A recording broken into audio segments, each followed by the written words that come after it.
Pioneer Industrial Railway. This is the story of a determined short line that fought City Hall and lost, but returned to operation with the blessing of a higher authority.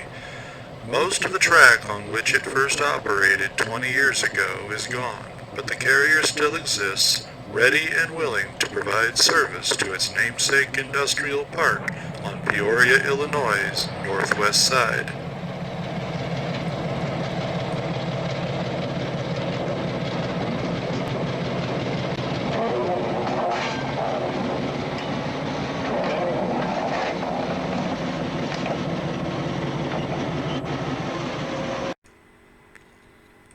A subsidiary of Peoria, Illinois-based Pioneer Rail Corp., the Pioneer Industrial Railway operated the city-owned Peoria Heights and Western Railroad. Pioneer became the operator of the PPHW, also known as the Keller Branch, after the Peoria and Pekin Union Railway bowed out.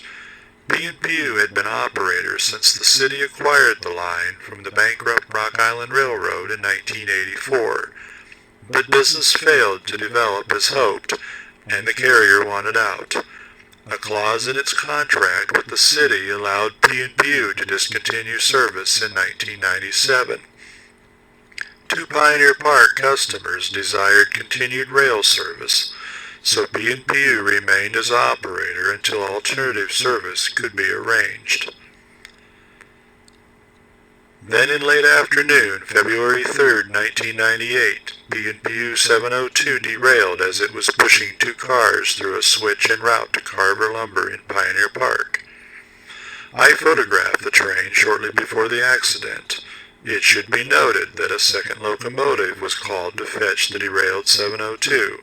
On the way back south, it too derailed. The next day, I recorded the aftermath of the first derailment, and it wasn't pretty.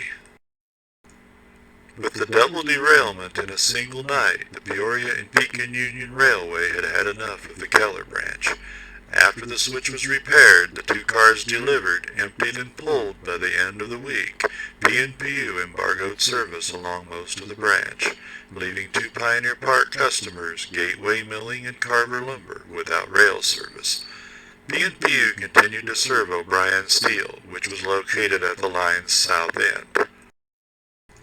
13 months earlier, Pioneer had PREX 102, an Alco RS3 rebuilt with an EMD prime mover, brought to Pioneer Park in anticipation of P&PU's plans to exit the Keller Branch. The locomotive is shown there on March 26, 1997.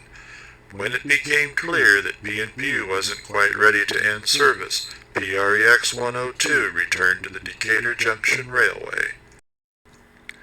On February 18, 1998, P&PU assigned its contract to Pioneer's new subsidiary.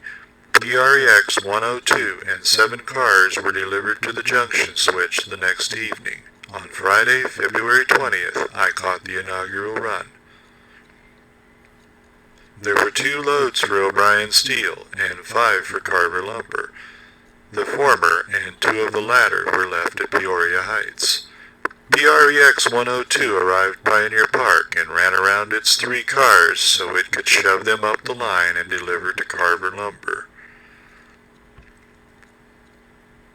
Note 3 shots that duplicate earlier P&PU scenes.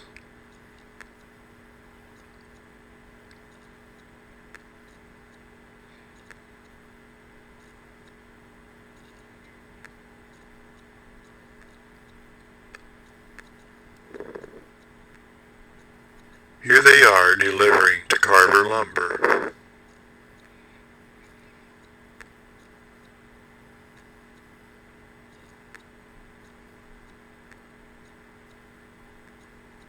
Later, the crew dug out the O'Brien Steel cars left at Peoria Heights and pulled them back down the line.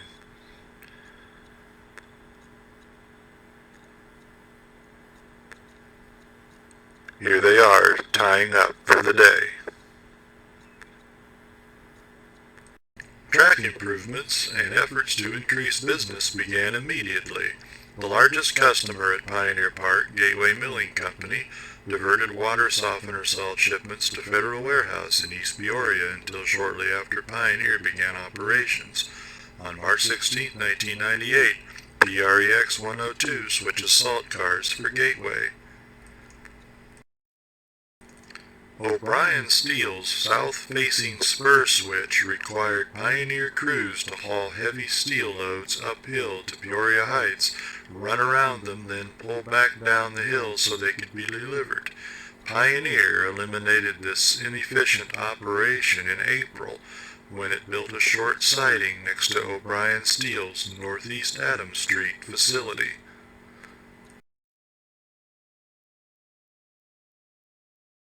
Also that month, crews replaced the switch damaged by the P&PU derailment.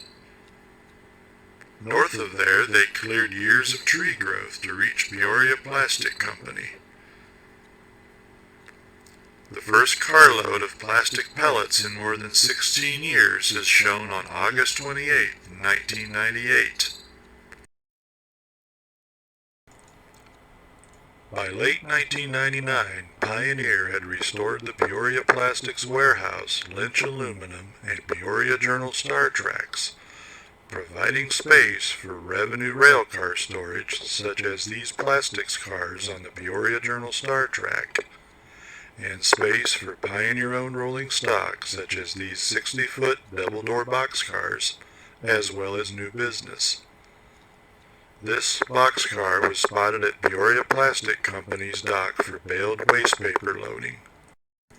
The Pioneer Industrial Railway went above and beyond the rail freight business, operating Santa specials in 1998, 1999, and 2000.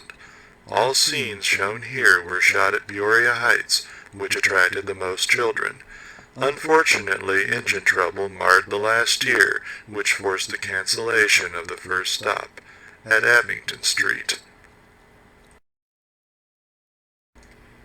Pioneer hosted the Art Train, a traveling art museum, in 2001. On July 5th, PREX 102 pulled it up to Peoria Heights, where Artistry in Space, the NASA art program, was on free public display from Saturday, July 7th to Tuesday, July 10th. On July 11th, Pioneer returned the train to the Peoria and Pekin Union. These last two scenes were recorded at Park Avenue in Peoria. Favorite scenes: Peoria Heights. Peoria Heights in winter. Tied up at Gateway Milling Company. Tied up at Carver Lumber Company. Switching Gateway Milling Company boxcars. Switching Peoria Plastic Company. Tied up at Peoria Plastic Company. Peoria Heights. Peoria Heights. This is my all-time favorite.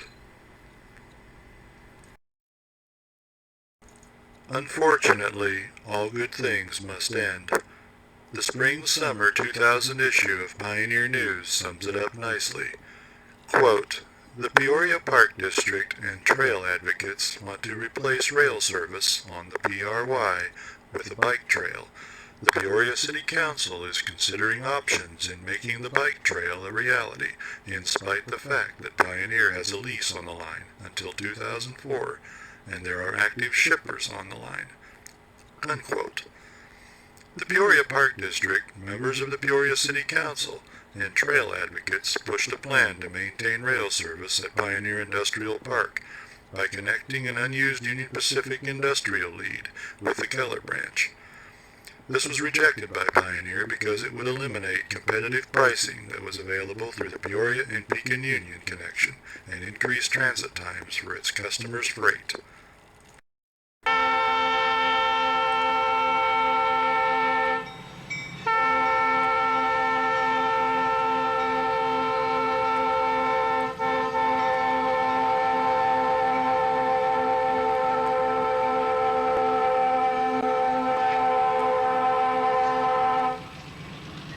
In May 2000, the city of Peoria invited competitive bids to operate the Keller branch. 3 companies submitted bids by a June 14th deadline. They included Pioneer Industrial Railway and 2 other short lines, Burlington Junction Railway and DOT Rail Service.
On November 28, 2000, the City Council chose DOT Rail Service. Unlike Pioneer, LaSalle, Illinois-based DOT would cooperate with city plans to reconfigure rail service to Pioneer Park, abandon most of the Keller branch, and replace it with a recreational trail. Meanwhile, the Pioneer Industrial Railway continued serving customers on the Keller branch.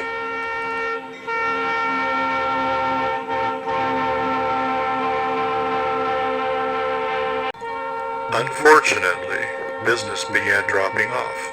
By early 2002, Gateway Milling ceased inbound water softener salt shipments, began consigning them to Federal Warehouse, which was served by the TP&W in East Peoria. In 2003, Gateway moved to Bartonville, but then closed 2 years later. The decision to discontinue rail service at its Pioneer Park location was probably a significant factor in the firm's demise. Peoria Plastic Company suffered declining business in the early 2000s and closed for good in 2004. This left Pioneer with 2 active customers, Carver Lumber and O'Brien Steel, as well as the railcar storage business.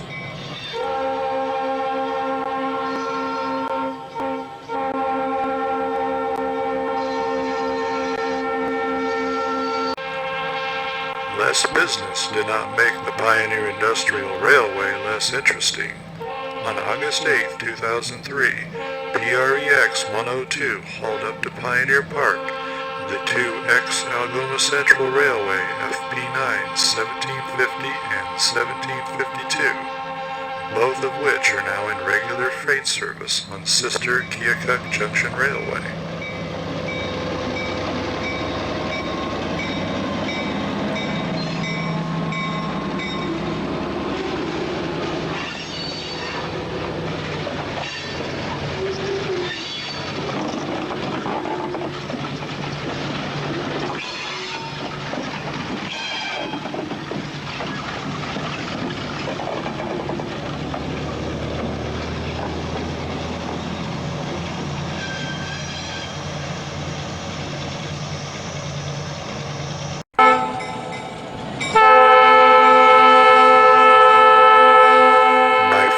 Video of the PREX 102 in action on the Keller branch. It was perhaps ironic that the date was March 15, 2004, the Ides of March, because of what happened seconds later. It was a minor derailment, quickly corrected with a portable re-railing device, but the incident portended what was to come. The Pioneer Industrial Railway stood in the way of the city's trail plans, so the city decided it must derail the Pioneer Industrial Railway.